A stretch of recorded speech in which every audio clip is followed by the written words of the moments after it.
What's up, social media world? This is Melanie Snare. I am here with Amy Miller, and Amy is joining us from her school. Amy, how's today going? Today's great. It's a beautiful day here, and I'm in Tampa, so it's a good day to be at school and be around some kids. I love it. So tell me, how long have you been in education? Tell me about your career. Well, I kind of lose track of time sometimes, especially since COVID things, the years have kind of gotten crazy, but I believe this is my 14th year in education. So I started out in elementary school, and then I actually taught high school for a couple years. I taught middle school for a little while, and then I'm currently out of the classroom, someone that helps out in the office level, like the administrative level, and helps out the teachers. That's awesome. So what do you love the most about being in education? And then let's go on the flip side. What do you like the least and why? Oh, man. Okay.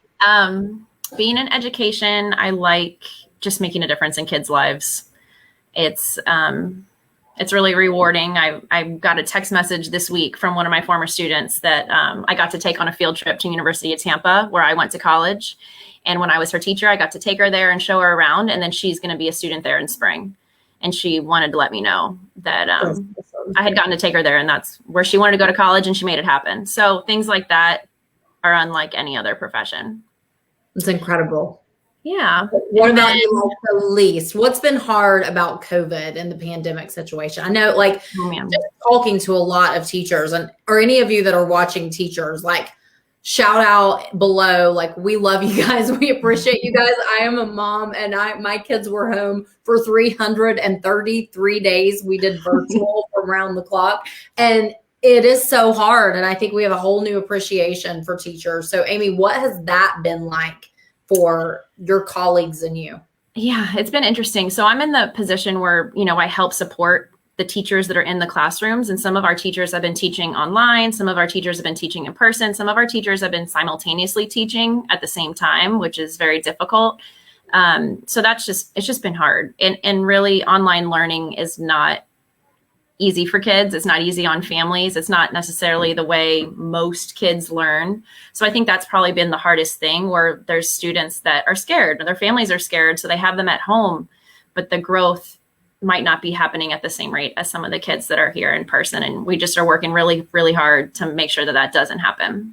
Yeah. Well, we appreciate you guys. You guys, if you're watching, seriously, show some love to all of the teachers in the chat and all of the educators, all the administrators, how incredible they are. So thank you for that. And I love when we were talking. So you joined Tate and Zoe, you launched your own online gift boutique in the middle of this pandemic. And you told me that one of the reasons you did that is because it's actually something that's fun in the middle of a really hard time in education, right? So tell me about that and what it's been like for you. Yeah, so I actually joined in the very last day of June. So I had been home since March. The parents joke that we sent them home for spring break and then we wouldn't take them back like that. It was literally in Tampa anyways, it was the last day before spring break, and then kind of the world changed and we never took the kids back until the beginning of this school year. So I had just been home a lot and on the computer and taking walks and had a lot of time to think. And I just decided that I wanted a little something else, a little something different than my teaching job. And I'm an educator that loves what I do. So I wouldn't say that I wanted something totally different for the sake of something happier, but just something different that could keep me busy when I had a little bit of extra time at home, that I could do in the pockets on my phone at night while I watch TV and stuff like that. So how has it surprised you? What pieces of doing this business has surprised you the most that you didn't expect to have?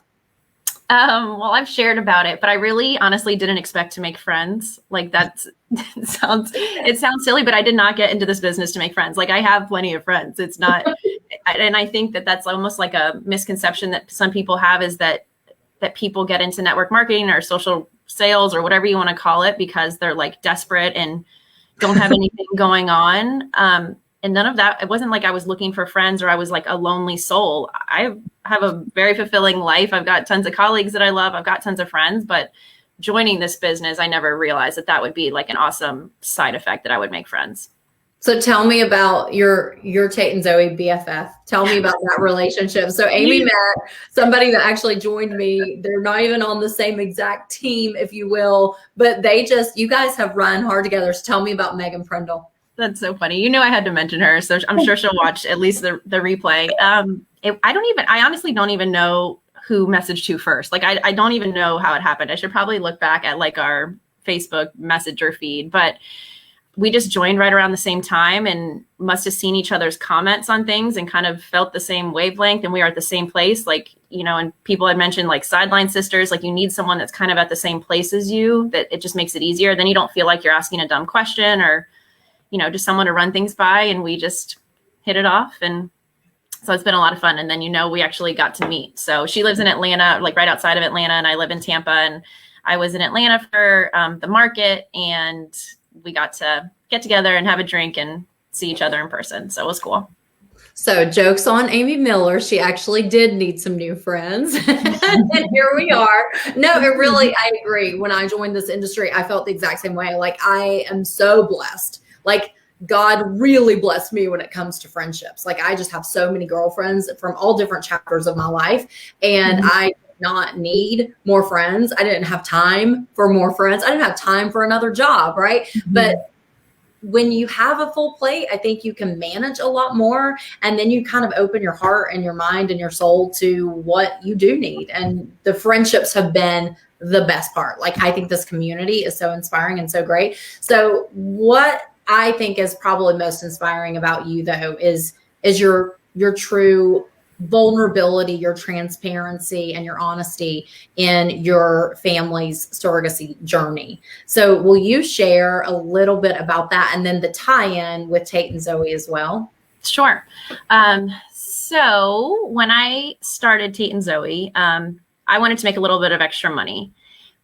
And I thought it was just to make a little, well, I told myself that it was just to make a little extra money because I wanted to make a little extra money, but really my reasoning was because I wanted to have another child, and it just took me like a little bit of time to get there. So I can't carry another baby because of some complications after having my son, our son, who's now almost 5. And so I started Tate and Zoe, and then I was like, yeah, and then I'll make this extra money, and then I'll kind of like surprise my husband with like this surrogacy idea. And that's like the weird thoughts that I had in my mind. So it didn't quite all go like that. I did join, and then it was like I was getting professional development and all this support from people, and I kept having all these signs and stuff. And pretty quickly after I had joined, I talked to my husband about it. He was on board. I didn't chicken out. I had a like doctor's appointment that I had canceled many times before, but now that it was online, I felt like I didn't need to chicken out anymore. And then the signs. Why did you chicken out? Amy, share with me why you had chickened out before. I'd had appointments, and I was just scared about what it would be like to go sit in a doctor's office and see other women that were having fertility issues that maybe hadn't already gotten to have one child, because a lot of people thought that I should be grateful because I do have one healthy child, which he's amazing, and I'm so grateful for him. But it didn't stop that like yearning in my heart that I wanted more. So I felt almost a little bit guilty because there's a lot of people that struggle with fertility issues that haven't been able to even have one child. And yet I was somehow not feeling whole, even though I had one. And that, and then a little bit of fear that we wouldn't be able to afford. I knew I couldn't carry again. I knew we had talked about possibly fostering or adopting or whatever, and not the right fit hadn't happened for our family. And I was afraid we weren't going to be able to afford surrogacy. So I was almost afraid of like a no. Like, we are not going to be able to do this. So why should I go? Right. Okay. So now you're at this place and you've decided to go through with it. So talk to me about how that has evolved. So we refinanced our house, and we're going to put in a pool. And then COVID hit. Yeah. So that was kind of how we got this like little pot of money. And then COVID hit and the world shut down, including any place that was going to build us a pool. And then, I was just like, we've got this money sitting there. Like, can I really like literally sink it into a hole in the backyard when I haven't even explored how much it would cost us to have another child in this manner? And so that's kind of what started the conversation with my husband. So I joined Tate and Zoe. We started talking about it. We had this money sitting there. I did the appointment.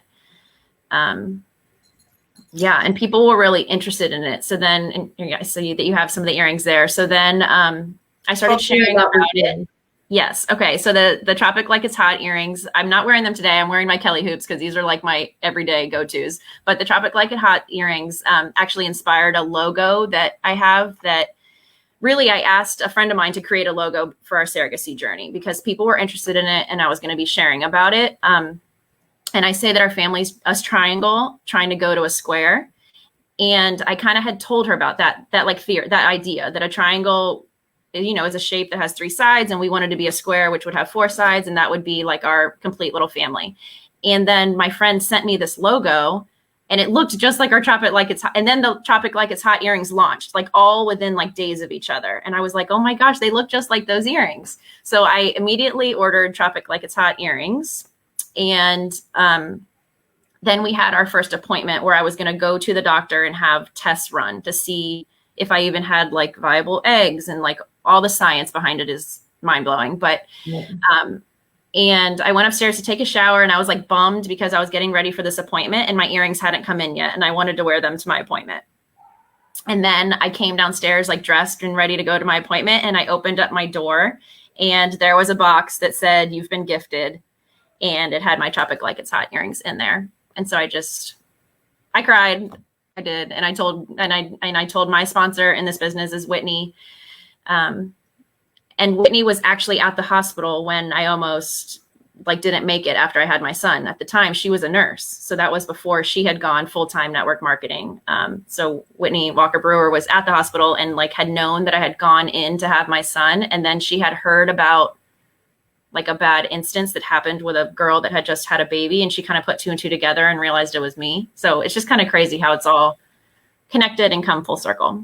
Full circle. And I think, right, like those are God winks and shoulder taps, right? Where you just have to pay attention. And well, I love that you're so, like I said, I love your honesty. I love that this business can help you be able to afford this journey that a lot of people can't afford. I love that you're sharing. I think a lot of people don't share for all of those reasons you were talking about before, right? Guilt, shame, fear, insecurities, but your story will inspire other people. So I am so grateful to you. And I can't wait for your family to go from a triangle to a square, and I'm going to cry and we're going to celebrate this baby in this amazing community that we just love so much. So you've talked a lot about, pushing outside of your comfort zone. So talk to me about how this business has helped you push yourself outside of your comfort zone.